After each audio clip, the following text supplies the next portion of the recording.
Coucou toi, j'espère que ça va bien. Aujourd'hui on est lundi, donc nouvel épisode de mon podcast. Donc aujourd'hui, qu'est-ce qu'on va parler? On va parler de la dépression et envie suicidaire. Ça c'était, pour l'envie suicidaire, c'était surtout au secondaire. Dans le fond, si vous avez écouté mes autres épisodes avant, que je vous conseille fortement avant d'écouter celle-ci, je vous partage de mon vécu par rapport au secondaire, comment que j'ai vécu mon secondaire, les rumeurs qu'il y avait eu, ma passe avec Facebook dépression, après ça, la perte d'un proche, etc., etc. Donc, si vous ne les avez pas écoutés, je vous invite d'arrêter d'écouter cet épisode et d'aller l'écouter les autres pour mieux comprendre. Mais dans le fond, là, je me souviens, c'est ça, c'est vraiment au secondaire que, à un moment donné, on dirait que j'étais comme plus moi-même. On dirait que, je sais pas si vous, en tout cas, je sais pas comment l'expliquer, là, mais c'est comme si j'étais possédée, comme si j'étais vraiment plus moi. On dirait que, c'est ça, une emprise avait pris ma place. Puis je me souviens, pendant quasiment un mois, je faisais toujours le même cauchemar. Puis ce cauchemar-là, c'était vraiment... j'étais dans mon lit, puis à chaque soir, là, je vous dis, là, c'était vraiment récurrent, que il y avait une femme habillée en noir qui me sautait dessus, puis qu'elle prenait possession de moi, en fait, là, c'est ça. C'est comme si j'étais vraiment possédée, comme s'il y avait quelque chose qui me poursuivait.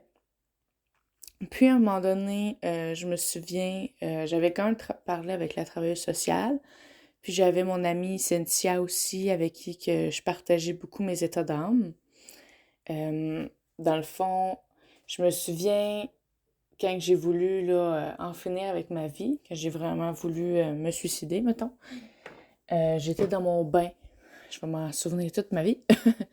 J'étais dans mon bain, puis une chance que je textais Cynthia en même temps, parce que je pense que je lui partageais justement que je voulais en finir, que j'étais tannée avec la vie, puis tout ça. Puis là, j'étais dans mon bain, puis tu sais, j'avais envie de me noyer. Tu sais, on sait entre nous que même si j'aurais voulu me noyer, le cerveau ou le corps aurait ressorti. Tu sais, je voulais pas me tailler les veines ou quoi que ce soit. Je voulais juste me noyer, dans le fond.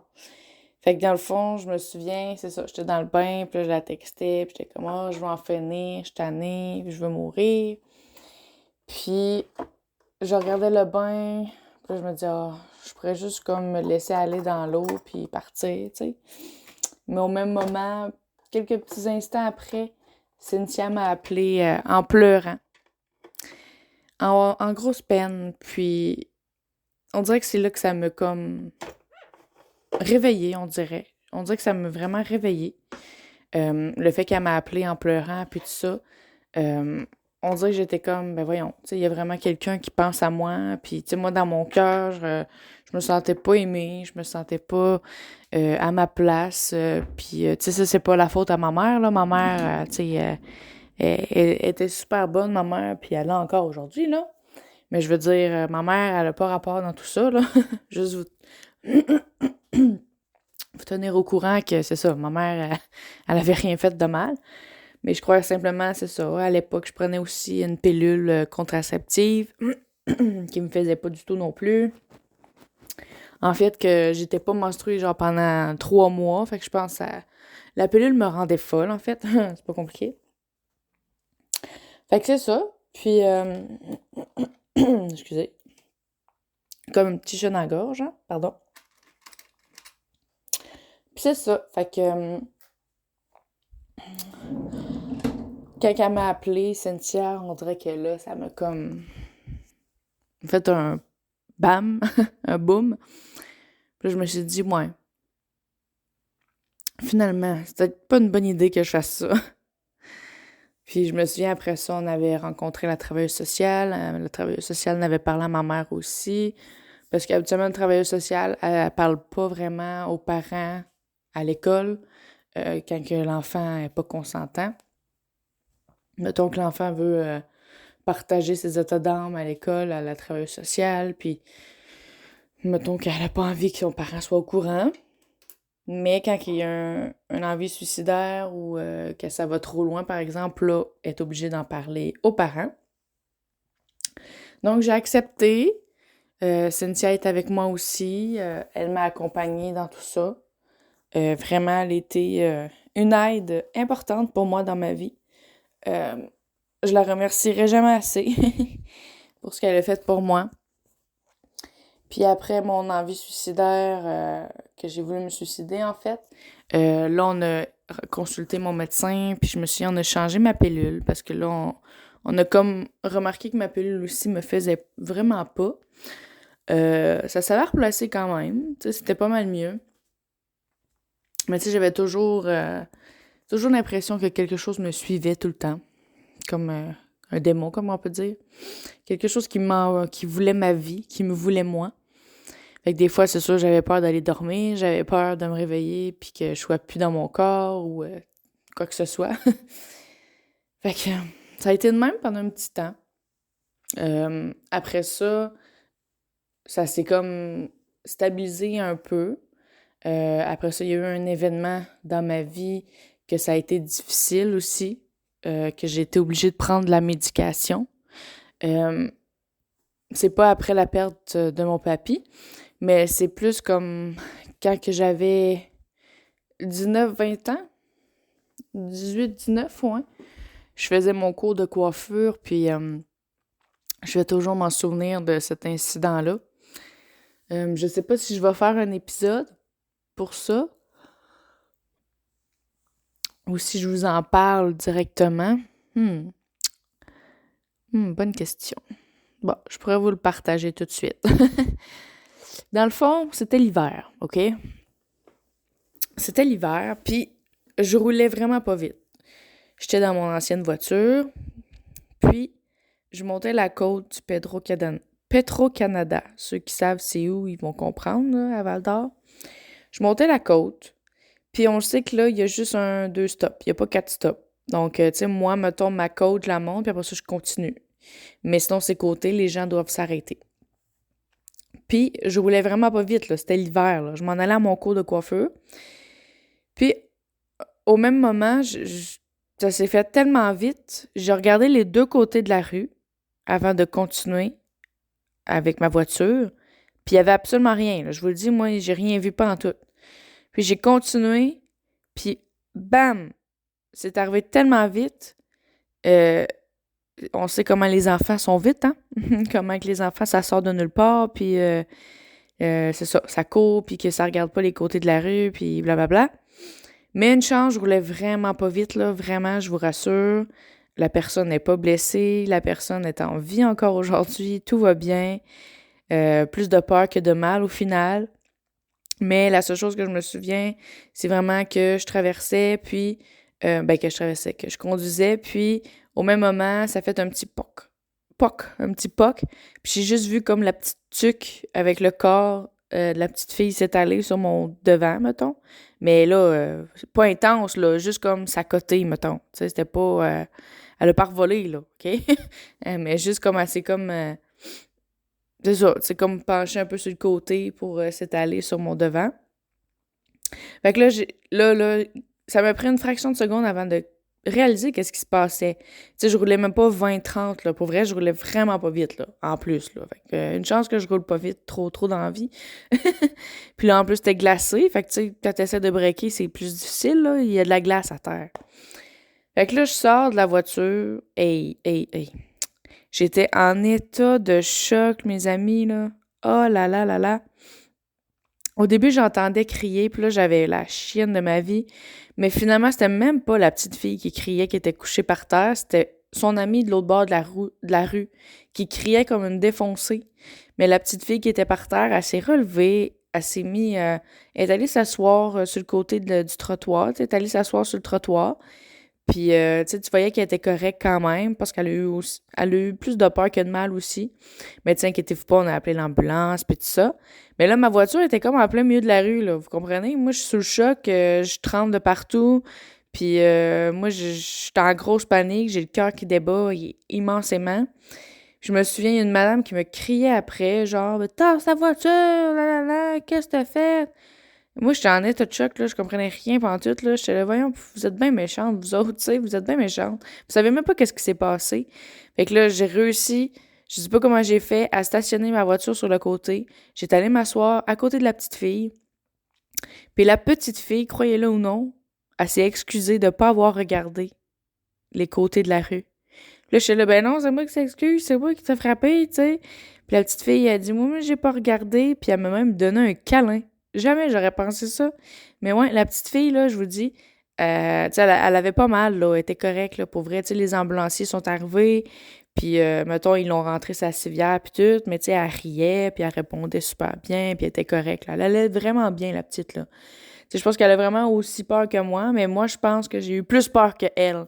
Fait que moi, ils m'ont collé une ambulance pour moi aussi parce que j'étais trop en état de choc.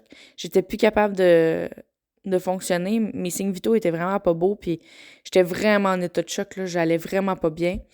Puis vraiment, merci Seigneur. Tu sais, à l'époque, j'étais pas avec Dieu, mais Dieu m'a vraiment protégée. Il y a un voisin qui est sorti pour témoigner qu'il a vraiment vu la petite fille courir au loin, puis que même lui, il aurait pas pu l'éviter. Mettons, s'il aurait été à ma place. Puis il a vraiment confirmé ce que j'ai dit aux policiers, que ce qui est arrivé, c'est vraiment ça, puis que je suis comme, oh, mon dos, merci. Hey, j'étais vraiment en panique. Tu sais, j'ai appelé ma mère, ma mamie.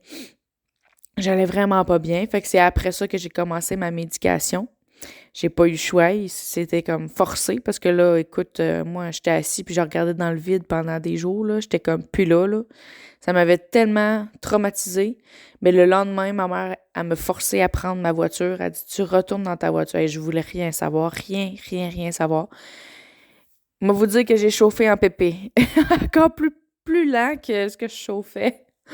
Ça a pris un bon 3-4 mois avant de m'en remettre vraiment, tu sais, j'étais tellement secouée que ça m'avait tellement traumatisée. Ben, je roulais vraiment pas vite, là, mais encore bien moins qu'avant. Fait que là, j'avais vraiment peur de tout, puis là, j'avais peur de tout. C'était pas drôle, je faisais pitié. Fait que ouais, fait que ça, c'était un événement dans ma vie qui m'a vraiment traumatisée, là, qui va m'avoir traumatisé à vie, là. Avoir frappé un enfant en plus, hey, une chose qui était un petit peu grande, là, mais quand même. Oh, ça, c'est vraiment notre pire cauchemar, là. Puis tu sais, quand dans un entre-deux, là, puis que t'es comme pas sûr de se comprendre de qu'est-ce qui se passe, puis c'est-tu réel, ça l'est-tu pas, tu sais. Fait que là, c'est ça. Fait que là, j'ai pris ma médication. Puis là, quelques années plus tard, j'avais été en couple avec un homme. Je prenais encore ma médication, mais à un moment donné, je me suis dit, bon, ben, tu sais, je vais mieux, je vais l'arrêter, puis tout ça. J'avais consulté mon médecin. Quelques mois plus tard, il décide de me quitter. Parce que ça allait pas bien, lui, de son côté, dans son cerveau, puis en tout cas, il allait pas bien. Sauf que là, moi, qu'est-ce que ça a fait? Une autre dépression. Mais vraiment solide. J'ai vraiment touché le bas fond, puis je sortais plus, j'étais angoissée. Puis là, j'avais quoi, 20 ans? J'avais 20 ans, là, 21 là, environ. Là, j'ai 27, ouais, peut-être plus 22. 21, 22. Mais, tu sais, là, j'avais vraiment touché le bas fond encore plus, là. J'étais en dépression, tu sais, je l'aimais beaucoup, cet homme-là, là. Tu sais, on avait vraiment une belle affinité, puis ça allait bien, mais tu sais, c'est ça. Il y avait des choses dans sa vie qu'il fallait qu'il règle, malheureusement, que ça n'allait pas fonctionner. Mais c'est ça, quand il est parti, qu'on s'est laissé, que je suis retournée vivre chez ma mère, parce que j'avais habité avec lui en appartement, puis là, je suis retournée chez ma mère. Ça a été un gros choc émotionnel. Vraiment, je sortais plus. Je me lavais plus. J'avais la diarrhée tout le temps, j'avais tout le temps mal au ventre, j'étais stressée, j'allais vraiment pas bien, des maux de cœur, des étourdissements, puis je mangeais quasiment plus, je voulais plus rien savoir, la vie était de la merde. Je voulais pas me suicider, mais tu sais, j'étais pas loin. Mettons que j'avais plus de vie. Je vivais plus, je respirais plus. Et que finalement, on était retourné à l'hôpital, on a recommencé ma médication. Puis après ça, j'ai eu un bon boost, là. Ça m'a vraiment aidé, là. Au moins jusqu'en 2019. Ouais. Au moins jusqu'en 2019, j'ai pris ma médication. Non, 2022 même, que j'ai pris ma médication. Que, tu sais, vraiment, ça m'a vraiment aidé. Fait que je l'ai pris quand même assez, un bon 5 ans, 4 ans, 4-5 ans. Fait qu'après ça, ouais, ça a été ma dernière grosse dépression vraiment que j'ai eue dans ma vie. qui a été difficile à surmonter, qui a été difficile vraiment. Mais tu sais, encore une fois, j'étais vraiment bénie d'avoir des bons amis autour de moi, des bonnes personnes autour de moi. Puis, tu sais, vraiment, je remercierai jamais assez ces gens-là qui m'ont aidé, qui m'ont soutenu. Ça m'a vraiment aidé à surmonter le tout. Mais j'ai hâte de vous parler justement de ma guérison par rapport à mon anxiété, par rapport à ma médication que je prends plus aujourd'hui depuis le mois d'avril. Hey, ça fait avril, mai, juin, juillet, août. Ça fait quasiment 5 mois que je prends plus ma médication. Puis c'est tellement une grosse délivrance pour moi. Je fais quasiment plus d'anxiété, plus de crise de panique. Puis ça, j'ai hâte de vous le partager, de ma guérison grâce au Seigneur. C'est vraiment Dieu qui m'a guéri parce que c'est vraiment un miracle parce que pour vrai, sans Dieu, je pense pas que j'aurais été guérie de tout ça. Sincèrement, là, je suis vraiment sincère avec vous, là. Je pense pas que j'aurais eu cette guérison-là dans mon cœur si j'aurais pas eu Dieu. À quel point Dieu a vraiment bouleversé, changé ma vie dans le bien, dans le positif. Oui, j'ai eu des combats, j'ai eu des choses qui se sont passées entre-temps, j'ai eu des... Oh my gosh, j'ai hâte de vous en parler, ça aussi. Oh là là, ça a été des 2 grosses années quand j'ai commencé à être chrétienne. Ça a été des gros combats. Mais ça, c'est parce que c'est le diable qui voulait pas que je sois près de Dieu, puis qui voulait juste me détruire, me ramollir. Puis aujourd'hui, ben, je vous partage ma vie. Je vous partage mes états d'âme. Les étapes de ma vie, qu'est-ce qui s'est passé. Donc, je peux dire que l'ennemi m'a pas eu. L'ennemi m'a pas rabaissé. L'ennemi m'a pas...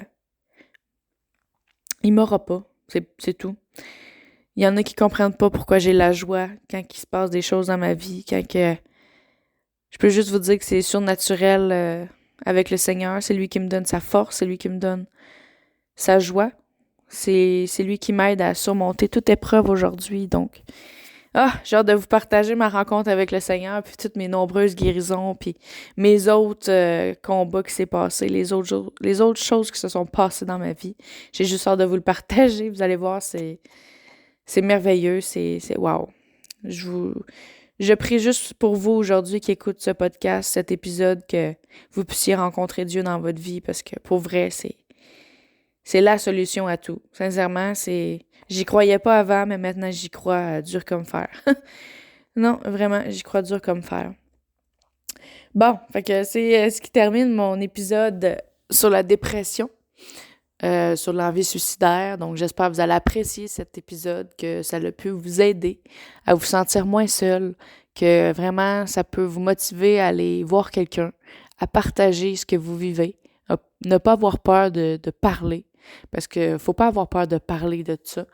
Vraiment, restez pas là-dedans, pour vrai, s'il vous plaît, restez pas là-dedans. Puis même si vous êtes un homme, les hommes, je sais à quel point vous avez de la difficulté à parler, mais mon doudou, s'il vous plaît, pensez aux autres autour de vous qui vous aiment, puis que peut-être que vous le voyez pas encore, mais ça peut blesser tellement des gens une fois que vous faites l'acte. Les gens après sont démolis, ceux qui savent que vous êtes suicidé, puis qu'après ça, ils vivent sans vous. C'est tellement difficile. Faites juste penser aux autres aussi, pas juste à vous. Je sais que c'est pas facile, mais s'il vous plaît, pensez à ça. Oh là là, vous êtes aimé, même si vous en rendez pas compte, vous êtes aimé. Il y a des gens autour de vous qui vous aiment, même s'ils vous le disent pas. Oh là là, mais Dieu vous aime encore plus que tout le monde. Ah là là, fait qu'on se retrouve lundi prochain pour un autre épisode.